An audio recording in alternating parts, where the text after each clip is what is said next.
Ansu Fati, tu sais, tu mon vieux, il y a longtemps qu'on se connaît. Merci beaucoup, mon vieux. Je m'appelle Romy, c'est pas pour rien que Ansu Fati revient au meilleur de ton niveau.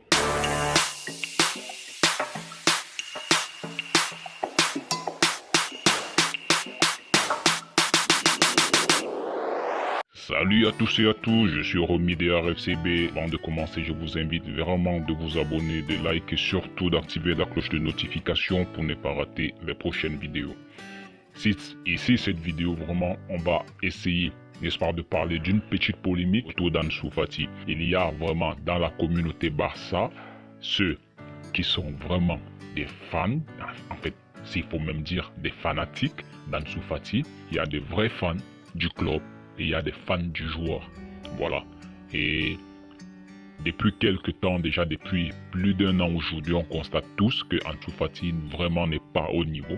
N'est vraiment pas au niveau, s'il faut même dire, n'est pas au niveau, n'est-ce pas, d'un club de haut standing. D'un club comme le FC Barcelone avec l'ambition qu'il y a derrière. Si il faut aspirer vraiment à aller plus loin dans des compétitions européennes. Voilà. Ce qui ne se passe pas déjà très bien depuis 2-3 ans aujourd'hui, c'est assez compliqué, voilà, donc on n'arrive pas à passer ne serait-ce que les poules, donc c'est assez compliqué.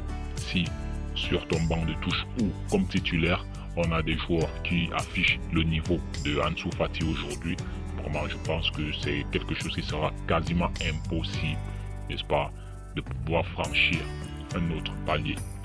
C'est pas pour rien également qu'on constate que le FC Barcelone cette année vraiment ne marque pas assez de buts.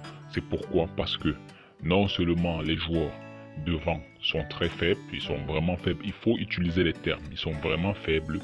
Voilà, ça ne fait pas peur à l'adversaire et l'adversaire vient nous chercher très très haut parce que bon, on sait que derrière, depuis la blessure d'Ousmane Dembélé qui était le seul danger, dans le vrai danger numéro 1, celui-là qui pouvait amener de la vitesse, de la percussion, du déséquilibre, il n'est pas là et voilà.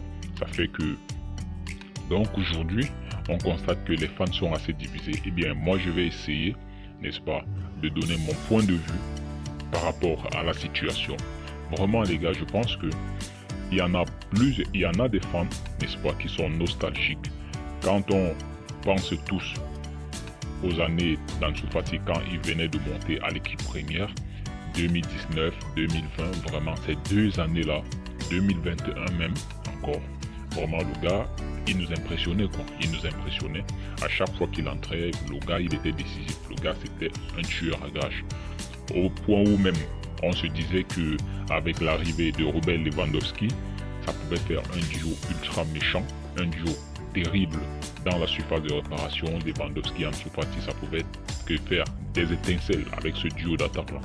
Mais force est de constater que Ansu Fati, bon, il n'a vraiment pas retrouvé son niveau aujourd'hui, voire même il fait pire aujourd'hui. C'est assez grave quand même son niveau, le niveau qu'il affiche aujourd'hui.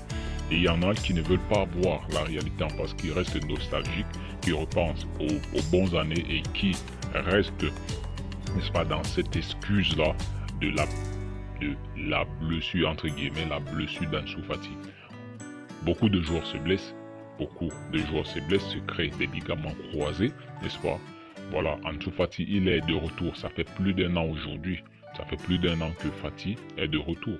Il est de retour depuis la saison dernière. Jusqu'à présent, je ne pense pas qu'il s'est reblessé. Voilà, vous voyez.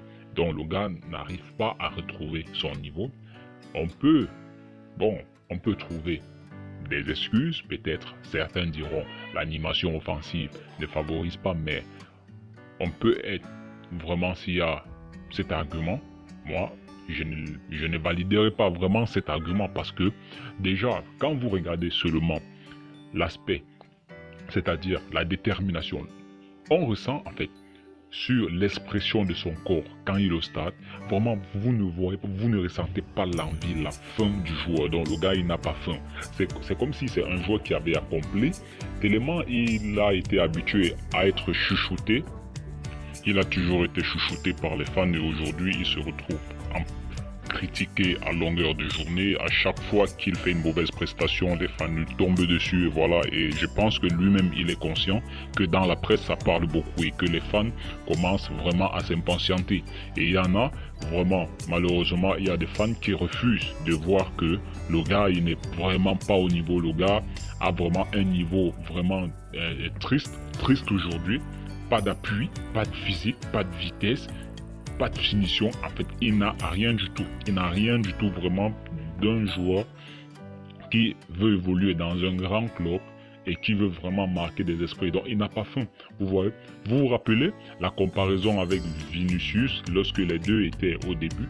Vraiment, on se disait, moi le premier, moi je disais toujours aux gens, vraiment Ansu Fati, il est bien plus fort que Vinicius parce que c'était un attaquant que je trouvais assez complet. Il était lucide devant les buts, il était chirurgical et il avait les gestes justes. En fait, il avait un peu du mix, c'était un peu du mix de Vinicius et Rodrigo à ses débuts. Mais aujourd'hui, vraiment, force est de constater que deux ans après, mais le gars, il n'est que l'ombre de lui-même, il ne ressemble à rien. Il ne ressemble à rien aujourd'hui. Et il y en a qui refusent de voir cette réalité-là aujourd'hui et qui continuent à penser que Ansu Fati, c'est le Ansu Fati d'il y a 2 ans, 3 ans en arrière. Malheureusement, c'est pas le cas. Donc les gars, lorsqu'on critique Ansu Fati, lorsqu'on critique notre joueur, c'est pas parce qu'on le déteste. On est conscient. Combien de fois est-ce qu'on est tombé sur Ferran Torres?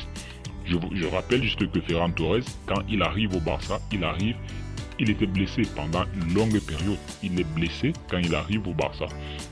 Et il se remet petit à petit et les fans ne lui ont même pas donné le temps. On ne lui a même pas donné le temps. On a commencé à critiquer, à tomber sur lui. Mais quand c'est Ansu Fati, non, on dit non.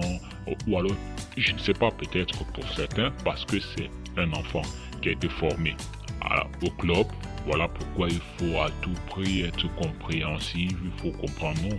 Lorsqu'un joueur est au Barça, les joueurs, pour moi au Barça, on doit les traiter de la même manière, que ce soit celui qui vient de Lyon, que ce soit celui qui vient de City, que ce soit celui...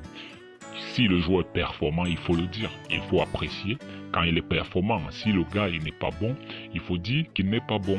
Voilà, je pense que c'est aussi simple que ça.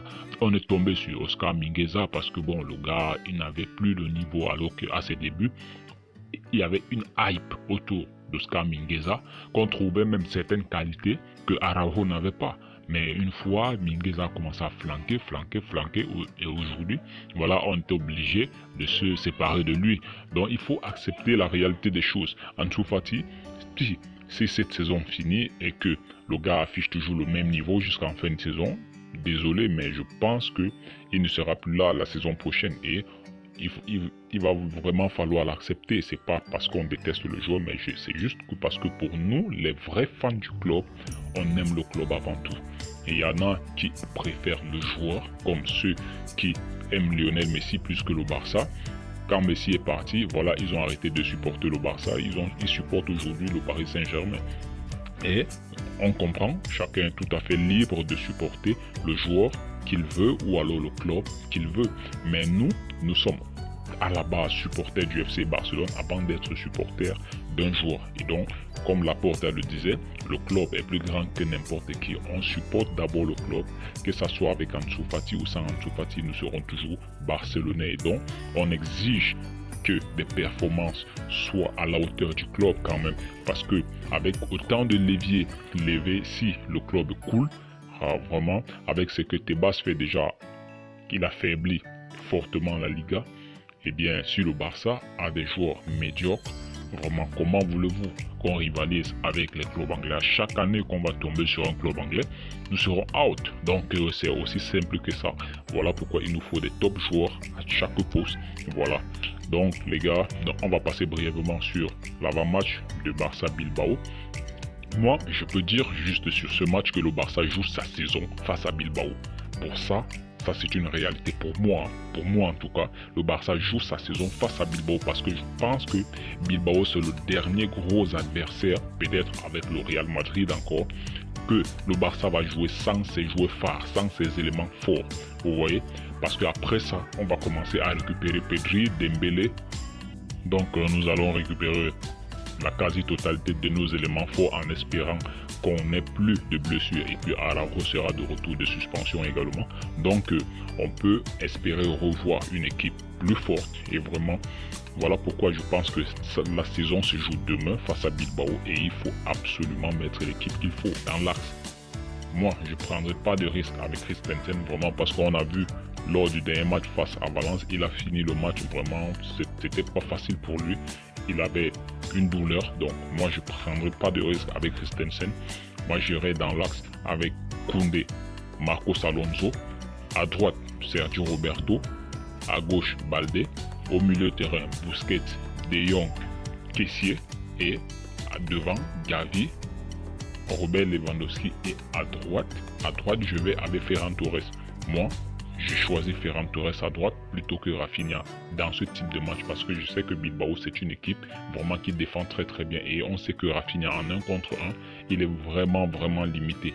Il est vraiment limité, alors je vais préférer Ferran Torres à droite parce qu'on sait bien que le gars il se sent plus à l'aise sur le côté droit et je pense que Ferran Torres a plus cette facilité, cette faculté, n'est-ce pas, à combiner par rapport à Rafinha et il peut vraiment être lucide à la dernière passe pour Robert Lewandowski qui va faire son grand retour. Donc vraiment pour moi je préfère Ferran Torres dans ce match pour sa qualité dans le collectif, à pouvoir vraiment entrer dans un collectif et à pouvoir briller vraiment sur le côté droit en espérant qu'il nous fasse un autre gros match comme face à Cadiz. Rafinha il peut entrer en deuxième mi-temps, bon parce que moi je le trouve vraiment léger en 1 contre 1 Rafinha et donc pour moi il n'est pas rassurant et si on doit espérer que sur des centres, je ne pense pas que ça va aboutir parce que Bilbao c'est une équipe qui défend très bien.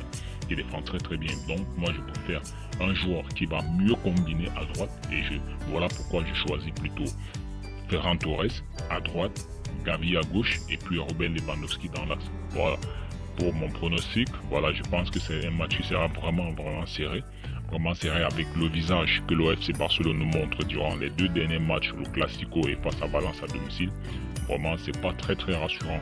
Bon, j'ose croire que les joueurs vont vraiment se réveiller et je fais entièrement confiance à Koundé et à Baldé pour pouvoir gérer le derrière.